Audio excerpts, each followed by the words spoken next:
Sir అందరికీ నమస్కారం అండి. నిన్న గౌరవ ముఖ్యమంత్రి శ్రీ జగన్మోహన్ రెడ్డి గారు మేదరమెట్లలో సిద్ధం 4వ సభ నిర్వహించారు. 15 లక్షల మంది వస్తారు జనమని ప్రచారం చేసుకున్నారు. తీరా అక్కడికి వచ్చిన తర్వాత చూస్తే ఆ సభ అభాసుపాలైంది. ఆయన మాట్లాడిన తీరు, ఆయన వ్యవహరించిన తీరు, అక్కడ జరిగిన వాస్తవం ప్రజలకు చూపించిన తీరు చూస్తే అదో మయసభలాగా మారింది. ఉన్నది లేనట్లుగా, లేనిది ఉన్నట్లుగా చూపిస్తూ ఆయనను ఒక దుర్యోధన సార్వభౌములాగా చూపించారు. ఒక్కడే వచ్చాడు, మాట్లాడాడు, వెళ్ళిపోయారు. ఆ మాటల తీరు మనం గమనించినట్లయితే మొదటి 3 సభల్లో మేము సిద్ధం, మేమే అధికారంలోకి వస్తామని బీరాలు పలికిన జగన్మోహన్ రెడ్డి గారు ఈ 4వ సభ ఆఖరి సభలో తన ఓటమిని ఇండైరెక్ట్గా అంగీకరించినట్లుగా, తన ఓటమి సంతకం పెట్టినట్లుగా తెలుస్తుంది అందరికీ. ఆయన మాటలో బేలతనం, ఆయన మాటలో కంగారు, ఆయన మాటలో చంద్రబాబు గారు ఏ రకంగా రేపు అధికారంలోకి రాబోతున్నారన్న ఆతృత సుస్పష్టంగా కనపడుతూ ఉన్నది. అందుకంటున్న ఓటమి సంతకం నిన్న సిద్ధం సభలో జగన్మోహన్ రెడ్డి గారు చేశారు అని చెప్పి నేను అంటున్నాను. నేను కాదని చెప్పే ధైర్యం ఉందా వైసీపీ నాయకులకు ఎవరైనా అని చెప్పి నేను అడుగుతూ ఉన్నాను. నేను ఆ గ్రీన్ మ్యాట్లు వేసి పైన డ్రోన్లు తిప్పి విపరీతంగా జనం వచ్చారని చెప్పి ప్రచారం చేశారు. కానీ నేను అడుగుతున్నా, జగన్మోహన్ రెడ్డి గారు అక్కడ అంబటి రాంబాబు ఎవరు అతను ఉన్నాడు, ఆ డాన్సులు వేస్తారు. ఒక పక్క రోజా గారని, ఒక పక్క ఈయన డాన్స్, ఆయన కదా అంబటి రాంబాబు. ఆయన అంటాడు డ్రోన్లు వస్తున్నాయి ఆపేయండి స్పీచ్లు అని. ఏమయ్యా ప్రజలంత అమాయకులా? ఆ డ్రోన్లు మీవి కాదా? మీ ఐపాక్ వాళ్ళు ఉపయోగించే డ్రోన్లు కాదా? అంటే మాయ, ఉన్నది లేని. లోకేష్ బాబు గారు పంపించారు డ్రోన్లు అంటాడు ఆ పనికి మాలిన గౌరవ మంత్రి. ఆపండి స్పీచ్లు, ఆపండి. మీ డ్రోన్లే రా బాబు, అవి మీరు ప్రయోగించిన డ్రోన్లే, మీ డ్రోన్లకు మీరు అంటే జనాన్ని ఏ రకంగా మభ్యపెడతా 5 సంవత్సరాలుగా అదే భ్రమలో పెడుతున్నారు రాష్ట్ర ప్రజలందరికీ అర్థమైంది. మీదొక మయసభ, ఉన్నది లేనట్లుగా, లేనిది ఉన్నట్లుగా చూపిస్తారని చెప్పి కూడా నేను తెలియజేస్తూ ఉన్నా. మీరంటారు ఆయన మేనిఫెస్టో విడుదల చేస్తాము ఆ సభలో అన్నావు. నేను అడుగుతున్నా Jaganmohan, where is your manifesto? Why have not release your manifesto yesterday? అంటే ఓటమి భయం ఏ రకంగా వెంటాడుతుంది? మీ ఉమారెడ్డి వెంకటేశ్వర్లు గారు కూర్చొని తయారు చేసిన మేనిఫెస్టోని విసిరి కొట్టింది మీరు కదా. ఇది కాదా ఈ మేనిఫెస్టోతో మనమేం అధికారంలోకి వస్తామయ్యా? ఇంకా మభ్యపెట్టాలి జనాన్ని, ఇంకా భ్రమలో పెట్టాలి జనాన్ని అని చెప్పి ఉమారెడ్డి గారు తయారు చేసిన మేనిఫెస్టోని విసిరి కొట్టింది మీరు కాదా జగన్మోహన్ రెడ్డి గారు అని చెప్పి నేను అడుగుతున్నా. చెప్పండి ధైర్యం ఉంటే. లేదు మాకు అంతా తయారైంది, ఏదో చిన్న పొరపాటు జరిగిందని చెప్పండి. మేనిఫెస్టో అని చెప్పి చేస్తారు. పైగా ఆయన అంటాడండి, గత మేనిఫెస్టోలో మేము 90%, 95% అమలు చేశారంటారు. నేను అడుగుతున్నా ఈ రోజున అసలు ప్రధానమైన హామీ మీరు అమలు చేయలేదు. మద్యపాన నిషేధం చేసిన తర్వాత నేను మిమ్మల్ని ఓట్లు అడగటానికి వస్తానని చెప్పింది నిజం కాదా? మరి నేను ఎందుకు ఆ మాట చెప్పలేదయ్యాను సిద్ధం సభలో? మద్యపాన నిషేధం చేశాను నేను, నాకు ఓట్లు వేయండి అని అడగలేదేను? మద్యపాన నిషేధం చేయకపోగా, మహిళలకు న్యాయం చేయకపోగా, విపరీతమైన కల్తీ మద్యం, స్పూరియస్ లిక్కర్ తాగిచ్చి ఇష్టం వచ్చినట్టుగా రేట్లు పెంచి ఎన్ని సంసారాలు కూలగొట్టావు జగన్మోహన్ రెడ్డి గారు. మహిళలకు తెలియదా? ఎంతమంది తెలుగు మహిళల పుస్తలు తెగి అంతగా కాలిపోయినాయో తెలియదు అనుకుంటున్నారా రాష్ట్ర ప్రజలకి? 95% చేశా, 85% చేశానని చెబుతున్నా కరెక్ట్ కాదు అని చెప్పి నేను తెలియజేస్తున్నా. నిన్న నీ ఉపన్యాసం అంతా బేలగా తయారైంది. ఓడిపోయిన వాడు ఏ రకంగా మాట్లాడతాడో ఆ రకంగా బేలత్వం కనపడింది. బేలతనం కనపడింది మీ ఉపన్యాసంలో అని చెప్పి కూడా నేను తెలియజేస్తున్నాను. అర్ధగంట మాట్లాడావు చంద్రబాబు గారి గురించి, ఆయన కూటమి గురించి. నీకెందుకయ్యా? చంద్రబాబు గారు బీజేపీ తోటి జనసేనతోటి కలిసి నడుస్తూ ఉన్నారు. నీకెందుకు? నువ్వేదో సింహాన్ని చెబుతున్నావు కదా, మరి సింహం ఎందుకు భయపడుతుంది? ఒంటరిగా వస్తాను కొట్టేస్తానంటున్నావు కదా. ఆ బేలతనమే నీ ఓటమిని అంగీకరిస్తున్నది. రాష్ట్ర ప్రజలందరికీ అర్థమైందని చెప్పి కూడా నేను తెలియజేస్తున్నాను. అంత బేలగా మాట్లాడినారు. సింహం ఒంటరిగానే వస్తుందట. సింహం ఒంటరిగానే వస్తున్నప్పుడు మరెందుకు చంద్రబాబు గారి కూటమి చూసి నువ్వు భయపడుతున్నావు? చంద్రబాబు గారి గురించి ఎందుకు అంత బేలత్వంతో మాట్లాడుతున్నారు మీరు? అందుకని ఎంత చలి చీమలకు చిక్కి పెద్ద కాలనాకు కూడా చచ్చిపోయిన వాస్తవాన్ని ఒక్కసారి గుర్తుపెట్టుకోండి అని చెప్పి కూడా తెలియజేస్తూ, రాష్ట్ర ప్రజల్లో అందరికీ అర్థమైన నేపథ్యంలో మీరు ఓడిపోతున్నారని సుస్పష్టంగా మీ చివరి సభలో మీరు చెప్పిన నేపథ్యం అర్థమైందని చెప్పి కూడా నేను తెలియజేస్తున్నా. వాలంటీర్స్ని పెట్టుకొని ఆ వాలంటీర్స్ సాయంతో అధికారంలోకి రావాలని ప్రయత్నం చేస్తున్నా. ఆ వాలంటీర్స్ అందరూ కూడా నేను విజ్ఞప్తి చేస్తున్నా, జగన్మోహన్ రెడ్డి గారి మాటలు నమ్మకండి.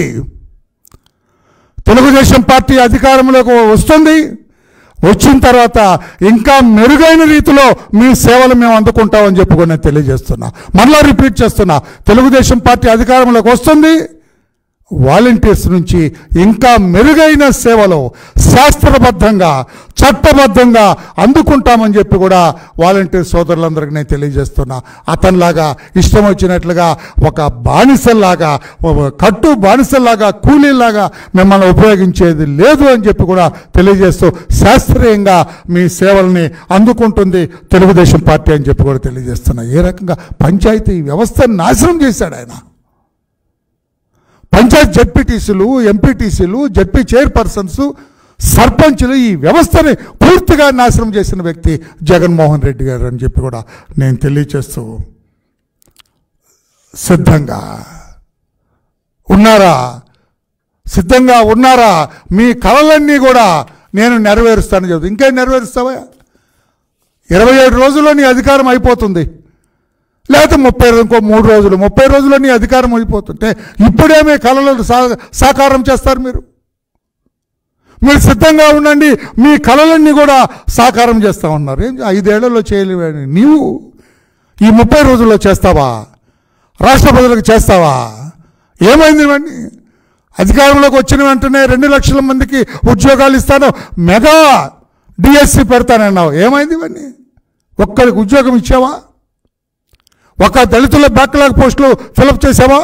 ఒక బీసీ బ్యాక్లాగ్ పోస్టులు ఫిలప్ చేసావా? వికలాంగులు కనీసం నిన్న సభలో మొత్తుకున్నారు వాళ్ళు. వికలాంగులు, ఒక వికలాంగుడికైనా ఉద్యోగం ఇవ్వలేని వికలత్వంతో కూడుకున్న నీ ప్రభుత్వం అని చెప్పి కూడా తెలియచేస్తూ, ఇలాంటి మాయమాటలు చెప్పొద్దని చెప్పి కూడా నేను గౌరవ ముఖ్యమంత్రి గారికి తెలియచేస్తున్నా. మీ హామీలన్నీ కూడా గాలి కొట్టుకుపోయినాయి. మీరిచ్చిన హామీ ఒక్కటి కూడా లేదు. ఏటా నేను జాబ్ క్యాలెండర్ ఇస్తాను, ఇచ్చావా?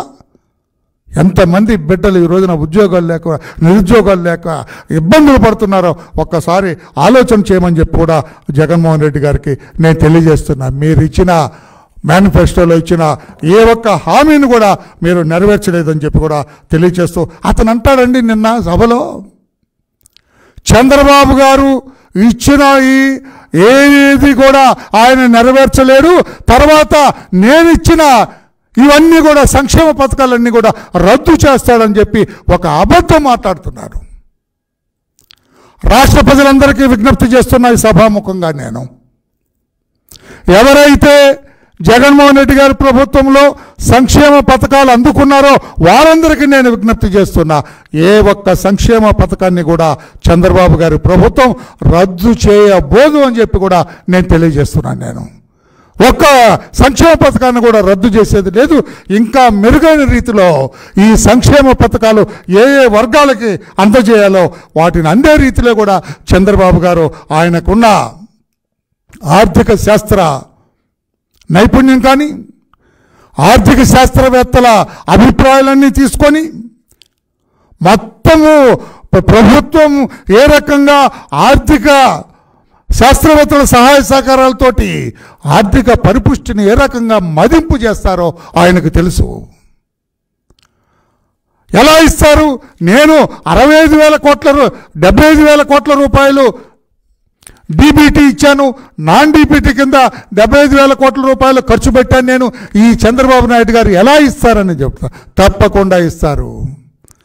2014, 2019 5 సంవత్సరాల పాలనలోనే 65,000 కోట్ల రూపాయలు డీబీటీ నాన్ డీబీటీ కింద ఖర్చు పెట్టిన వాస్తవాన్ని,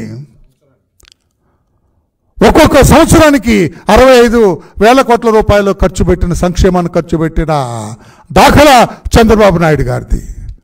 ఆయనకున్న అనుభవం, 14 సంవత్సరాలుగా ముఖ్యమంత్రిగా చేసిన అనుభవం, తప్పకుండా ఇవన్నిటిని కూడా ఇవ్వటానికి ఎక్కడి నుంచి తెస్తారంటారు? తెస్తారు. ఆయన సంపద సృష్టించటంలో దిట్ట చంద్రబాబు నాయుడు గారు. మీకు తెలియదు సంపద సృష్టి, ఆర్థిక శాస్త్రంలో మీకేమీ అనుభవం లేదు.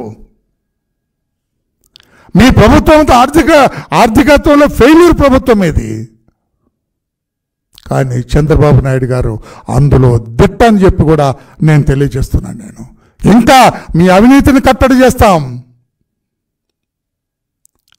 ఇతర మార్గాలకు వెళ్ళే దారులన్నీ కూడా ఆపేస్తాం, ప్రజాపాలనకు మాత్రమే ఖర్చు పెట్టే రీతిలో చంద్రబాబు గారు వీటన్నిటిని కూడా కట్టడి చేసి మీ అవినీతిని కట్టడి చేసి చంద్రబాబు నాయుడు గారు ఆ డబ్బును కూడా ఈ ప్రజా సంక్షేమానికి ఉపయోగిస్తారని చెప్పి కూడా నేను తెలియజేస్తున్నా. అంతేకాదు చంద్రబాబు నాయుడు గారు ఎన్డీఏలో చేరటానికి, బీజేపీని హక్కును చేర్చుకోవటానికి కూడా ఇదొక కారణం.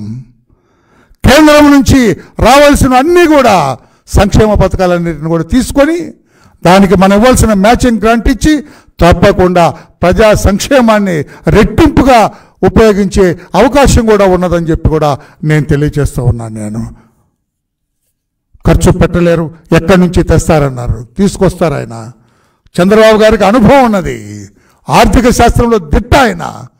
తప్పకుండా వీటన్నిటిని కూడా ఏదైతే మీ గవర్నమెంట్లో పేదవాళ్ళకి ఇచ్చిన సంక్షేమ పథకాలకి తోడు ఇంకా కూడా మెరుగైన రీతిలో ఈ వర్గాల్ని మేము ఆదుకుంటామని చెప్పి కూడా మరొక్కసారి నేను తెలియజేస్తున్నాను. నేను మీరంతా కూడా ఒడిదుడుకులతోటి కొట్టుకుపోయేవాడు, సముద్రంలో నదిలో కొట్టుకుపోయేవాడు ప్రాణాలు రక్షించడం కోసం ఏది దొరికితే దాన్ని ఆసరాగా తీసుకొని ఒడ్డుకు చేరాలని చూస్తాడు. ఆ రకంగా ఉన్నది మీ ప్రభుత్వ పరిపాలన. తప్పితే ఒక సిస్టమేటిక్గా, ఒక పద్ధతి ప్రకారం చట్టబద్ధంగా వెళ్ళటం లేదు జగన్మోహన్ రెడ్డి గారు అని చెప్పి కూడా తెలియజేస్తూ, ఆర్థిక శాస్త్రంలో దిట్టైన చంద్రబాబు నాయుడు గారు ఏ ఒక్క సంక్షేమ పథకాన్ని కూడా రద్దు చేసే రీతిలో రద్దు చేయడానికి సిద్ధంగా లేరు, రద్దు చేయరు అని చెప్పి కూడా తెలియజేస్తూ మెరుగైన రీతిలో ఇంకా సంక్షేమ పథకాలని ప్రవేశపెడతారు. ఏదైతే మొన్న మహానాడులో మినీ మేనిఫెస్టో ఇచ్చారో, ఏదైతే రేపు జాయింట్ మేనిఫెస్టో రిలీజ్ చేయబోతున్నారో, ఇవన్నీ కూడా ప్రజారంజకంగా ఉండబోతున్నాయి. పేద అట్టడుగు వర్గాల సానుభూతి పొందే రీతిలో మా మేనిఫెస్టోలు ఉండబోతున్నాయని చెప్పి కూడా నేను తెలియజేస్తూ, చివరగా ముఖ్యమంత్రి గారు మీ ఓటమి సంతకాన్ని పెట్టిన నేపథ్యంలో ఒక్కటి అడుగుతున్న, కందుకూరు సభలో తొక్కిసలాటలో 4 చనిపోతే 2 మా నాయకులను అరెస్ట్ చేశారు. మరి నిన్న ఒక అతను చనిపోయాడు, ఇంకొక అతను మీ అస్తవ్యస్త పాలన వల్ల బస్సులో ప్రమాదానికి గురయ్యాడు 2, ఇంకొక అతను చావు బ్రతుకుల్లో ఉన్నాడు. కనీసం వాళ్ళని పలకరించాలన్న ఇంగిత జ్ఞానం కూడా లేని నాయకులు మీరు. మీ సభ కోసం వచ్చిన మీ కార్యకర్త చనిపోతే అయ్యో పాపం అని ఒక్క కన్నీటి బొట్టు కూడా కాల్చలేని మీరు మానవత్వం లేని వాళ్ళని చెప్పి కూడా తెలియజేస్తున్నా. మరి 2 అరెస్ట్ చేసిన వాళ్ళు పోలీసులు కేసు రిజిస్టర్ చేయరా? అక్కడున్న వైవి సుబ్బారెడ్డిని అరెస్ట్ చేస్తారా? ఇప్పుడు వైవి సుబ్బారెడ్డి కదా సభకు బాధ్యుడు. మరి వైవి సుబ్బారెడ్డిని are you going to issue FIR and arrest that man? అంటే తెలుగుదేశం పార్టీకి ఒక న్యాయం, కాంగ్రెస్ పార్టీకి ఇంకొక న్యాయం, వైఎస్ఆర్ కాంగ్రెస్ పార్టీకి ఇంకొక న్యాయమా? ఆలోచించండి అని చెప్పి కూడా పోలీస్ వ్యవస్థ ఆయన అనుకుంటున్నాడు. రాజేంద్రనాథ్ రెడ్డి గారు, నేను ఏం చేస్తే అదే జరుగుతుందని.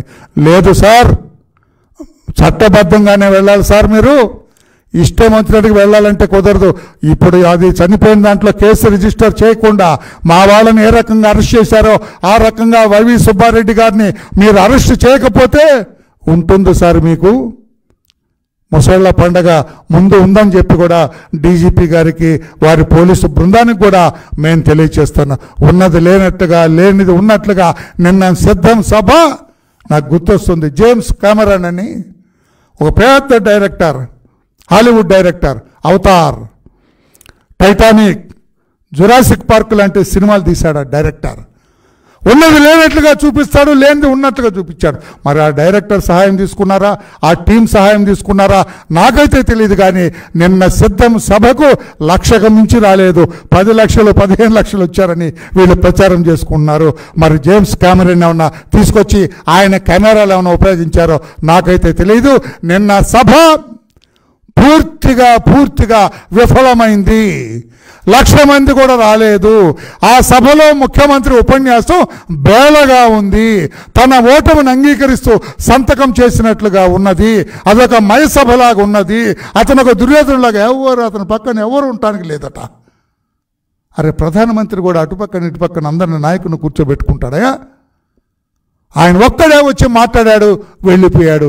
ఇది ఎక్కడి ప్రజాస్వామ్యం అని చెప్పి కూడా తెలియచేస్తూ నిన్నటి సభ ఘోరంగా విఫలమైన నేపథ్యంలో జగన్మోహన్ రెడ్డి గారి రాబోయే అడుగులు ఎలా ఉంటాయో కూడా రాష్ట్ర ప్రజలు గమనించాలని తెలియజేస్తూ రాష్ట్ర ప్రజలకు విజ్ఞప్తి చేస్తున్న తెలుగుదేశం పార్టీ తరఫున వాస్తవాలు గమనించండి. ఉన్నది లేనట్లుగా లేనిది ఉన్నట్లుగా జగన్మోహన్ రెడ్డి గారి వారి బృందాలు ఎలా చేస్తున్నాయో గమనించండి. వాళ్ళు ఏ రకంగా ఈ రోజున ఏమంటారు దాన్ని చూపిస్తారు, గ్రాఫిక్స్లో చూపిస్తూ ఉన్నారు. అక్కడ 1,00,000 గ్రీన్ మ్యాట్ వేస్తారు. గ్రీన్ మ్యాట్ అందుకే వేసారు. ముందు గ్రీన్ మ్యాట్ ఖాళీ గ్రౌండ్ చూపించారు తెలుసా, తర్వాత క్లోజ్ చేస్తారు. అంటే అదంతా జనం ఉన్నట్టుగా చూపించారు. జనం లేరండి, 1,00,000 మంది కూడా లేని జనం అని చెప్పి కూడా తెలియజేస్తున్నాం. Thank you everybody.